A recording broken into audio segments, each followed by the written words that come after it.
Stock మార్కెట్‌లో training లేకుండా trade చేయడం అనేది అంత కరెక్ట్ కాదండి.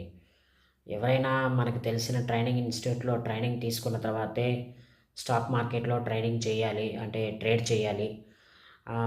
అప్పుడైతేనే మనం ఇంట్రాడే చేసినా, బీటీఎస్టీ చేసినా, ఎఫ్&ఓలో చేసినా, కమోడిటీలో చేసినా, లేకపోతే ఐపీఓస్‌లో అప్లై చేసినా, ఎలా అప్లై చేసినా మనం నష్టపోకుండా ఉంటామండి.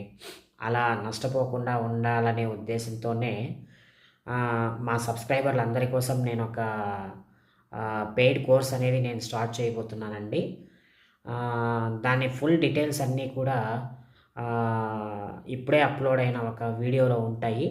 దీపావళి పిక్స్ అని ఒక వీడియో చేసి పెట్టాను. ఆ వీడియోలో డిస్క్రిప్షన్‌లో నా నంబర్ అయితే ఇచ్చానండి. వెంటనే ఎవరైనా ఆసక్తి గల అభ్యర్థులు ఎవరైనా ఉన్నట్లయితే నామినల్ చార్జెస్‌తోనే ఈ